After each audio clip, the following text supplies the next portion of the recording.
Hey everybody, I had to do a quick video here to help explain a concept that I showed a few weeks ago, and that has to do with this customized frame.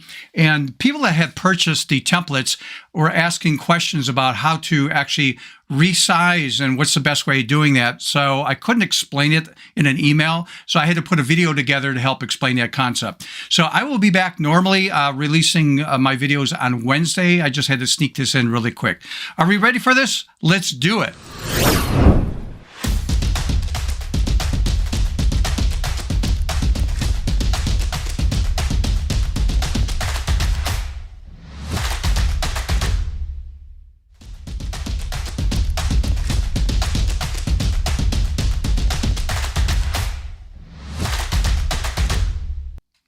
Hey everybody, welcome back to my channel. If you're new to the channel, this channel is dedicated to increasing our knowledge of being really creative in our photography and as a photo artist and using Photoshop and other editing software. This is not a normal video for me. I had to do this because I have some people that purchased some templates I had created, and I'll talk about that in a minute, but it has to do with framing something like this, a cheap frame from a dollar store, but class it up by building this custom say 3D frame where you put your images in there. And just quickly, if you don't know about it, I'm going to put a link as to where this video is in the show notes if you haven't seen it. But what happened was, as people were purchasing this template, they were asking the same question. It started with John, and I can't explain it by email, so I had to put a quick video together. So that's what this video is about. That's for the people that bought this. Come on down and watch this video here I just released. But anyhow, I'm going to go to the website here called buymeacoffee.com/Stephen Photo Artist. The link will be in the show notes. But if you come to this website, this is where this is on a volunteer basis to help support the channel. You could buy me a coffee. There's no membership involved. It's just on a whenever you feel like doing it. But when you come to this website right here, you'll notice that the default is going to be set to home. If you go to extras, this is where I'm going to be creating some extra, say, templates and concepts that you could download. And I'm trying to keep everything between $5 and $10. And if you come over here to this frame one, and if you click on it, and this is something I sold for $5, this will create the link here that I put in that you can actually watch the video I did a few weeks ago to see me actually customize the frame with the textures and stuff.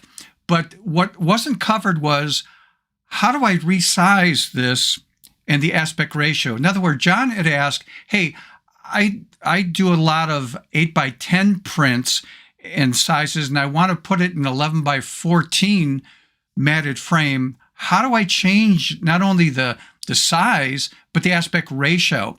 So I had to put together another video to explain it. So now I added that video to the project here, that if people were buying this now, they would get this video that I'm going to share with you today. If you didn't buy this, you have no interest in it, you don't have to watch this video at all. This is only for the ones that had bought this. If you're curious about this, what's this involved, just click on that. You'll watch a demo of me showing the templates and how they work and how you can do basic customizing, but I didn't do how to resize it to again, different aspect ratios. With that out of the way, let me show you what you would get. And I don't need to have this open up anymore. This is what you would get if you would unzip the file from buymeacoffee.com. And this is the new one I just added, and that's called Increase Matte Frame Size and Aspect Ratio. I have no way of letting people who bought this again go back and pick that up, and that's why I had to put this video together, and so they can watch it right here. And but now that's added, so new people who buy this video is also included.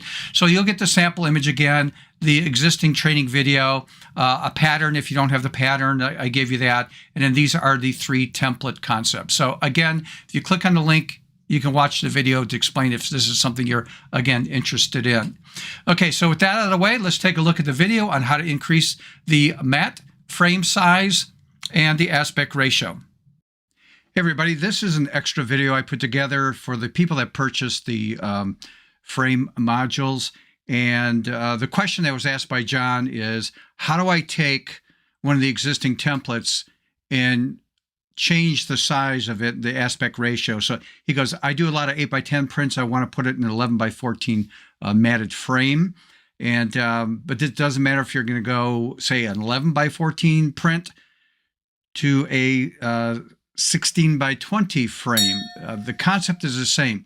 So first thing I'm going to do is I'm going to go open up. Now, I'm assuming you're doing a vertical, say, 11x14 matted frame to put an 8x10 in there. If it's a vertical, pull up the vertical template. And let me explain why. If you're doing horizontal, you want to pull up the horizontal template. And here's why. If I double click to open this up, and again, it's a template format. So remember, if we take a look at the description here, this is untitled, and we did not affect our starting point, the template. So with that said, if you take a look down here, the bevel, the way it's designed to create the illusion of 3D is this bevel edge down here is lighter than the sides and the top, because normally the light is coming from the top going down. And so what you want to do is, if you're going to want a larger size and it's a vertical one, start with the vertical template. If you're doing landscape, you don't want to flip this on its side, because the dark would be on the bottom and the light would be on the sides. You don't want to do that.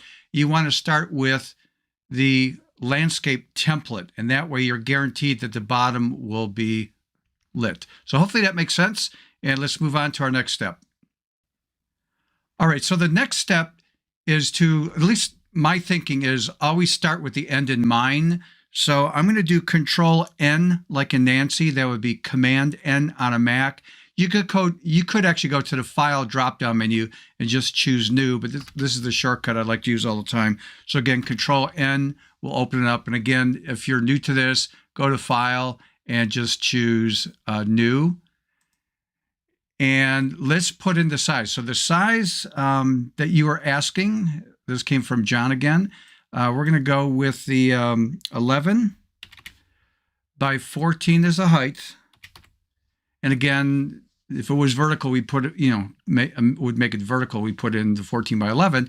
And then the resolution. I always like to have 300 because that covers the bases. So when you have this print, if you're going to print it locally, if you have a professional printer, or if you're going to send it out to a lab to have this printed, you're going to have enough resolution on this. Click on Create. And this is starting with the end in mind. Now, with that set up, here's what you do. Click here for the template. Make sure you select the very top layer, hold the Shift key down, and click on the very last layer at the bottom. That's selecting everything. With your Move tool activated, so V like in Victor to grab the Move tool. The other way is right here in our toolbar. There's the Move tool. Now here's a little trick. If you hold the Shift key down first and don't let go, so I'm holding the Shift key down, I click down here with the Move tool, click and drag with the mouse, don't let go of that mouse, change to the other tab, click anywhere here. Now again, the key thing, don't let go of the Shift key. Let go of the mouse, it'll snap at dead center, and now you let go of the Shift key, and you brought that in right dead center to that size of frame that you want. Now, with this still selected, do Control T on the keyboard. That would be Command T on a Mac. And then what you do, and here's a little trick, when you resize this, hold the Alt key down first. That would be Option on a Mac, and don't let go. So I'm holding the Alt key down. Again, Option on a Mac. Grab one of the corner nodes, click and drag, and that will resize it from the center. And I'm just going to go past that a little bit to make sure it's covered because the aspect ratio is slightly different. So that way, again, everything is set. Okay, so we're going to come back and we have to do some measurements. Okay, so here we go with measurements. If I grab this corner here and click and drag, I just want to make sure it's right here to this spot. Now I can see 0 up here, which is great, 0 over there, so we're set. But if it didn't, you do this. Click here, drag till you go to the corner of your document there, and let go. Now, I know that this is 11. This is what we wanted. And what's half of 11? That would be 5.5. So with the rulers activated, and by the way, if the rulers are not activated, it's Control R, Command R on your Mac that toggles these on and off. So with the rulers activated, so again, if it's not activated, just do Control R or Command R, or you'll find it under, I believe under the View drop-down menu. I'm going to come over to this side, click down and drag a guideline at 5.5 inches. So I know that that's my center spot right there. Now I'm going to grab one that's horizontal, and I can see here that this is, again, if I come down here, this is 14 inches. Half of 14 inches is 7. So I'm going to go right here, click and drag, and mark it right there. Let it snap to 7. So this is my center spot right there. That helps me set everything up. Because I moved this in, it doesn't guarantee that this area here that you see, the black area, is actually an 8x10 print. It's going to be off a little bit. So here's what I do now, because I continue to measure. We have the bevel here at the very top. So I'm going to grab that corner again by the rulers, click and drag, and snap it right there to the edge of that bevel at that point. So there is 0. And we need to have this 8 inches across. So I'm going to click again on the edge, put a guideline here at the edge of the bevel where it should be set to 0 right here. Then I'm going to go across and put a guideline for 8. Because again, we want this to be 8 inches wide, and I need this, again, 10 inches deep. So I'm going to go right here, grab a guideline at the very top, push this down so it snaps to the top of the bevel, and I'm sitting at 0 there. And then I'm going to go again, another one, click and drag, and we want to drop this down to 10 inches. So I come down to 10 inches right there and let go. So there's my approximate size. That is my 8x10 box. And again, this is different, the aspect ratio. So here's what we do now. I need to make this fit in this area. So here's the key. We don't need everything selected. I just want to select the very top one, hold the Shift key down, and click on the next layer below. Because I don't care about the logo or matte textures and colors. That's irrelevant. It's just these two I want to deal with right there. Okay, with that, those two selected, do Control T, Command T on a Mac, and I'm going to hold the Shift key down, and I'm going to click and drag to the right to have that snap to the guidelines. Shift and click up on this one. So now I know that this is perfect 8x10 size. Now, it's not dead center, right? Because again, slight different aspect ratio here, because we're converting something from one aspect ratio to another. This is my center point of the picture area, the 8x10. Well, we know that the center of our 11x14 frame is right there. So I'm just going to use my arrow keys. I'm going to tap on the left arrow key just to nudge us over like this. So I'm right on that line, and the down arrow key so I get that centered perfectly. Enter on the keyboard when I'm done, and then I can hide my guidelines. You can actually do Control H, Command H on a Mac, and that will hide your guidelines. And there we have it. So I have a perfect frame set up. This is an 11x14 matte to display an 8x10 print. So hopefully that helps you out. So you could do this and jump it up to use the same logic to create a 16x20 matte to display an 11x14 print. So again, hopefully that helps you. If you have any questions, you know what my email address is. It should be here at the bottom of the video. And that is stevenphotoartist@gmail.com. Thank you for purchasing the frame templates, and I hope this video helps you out.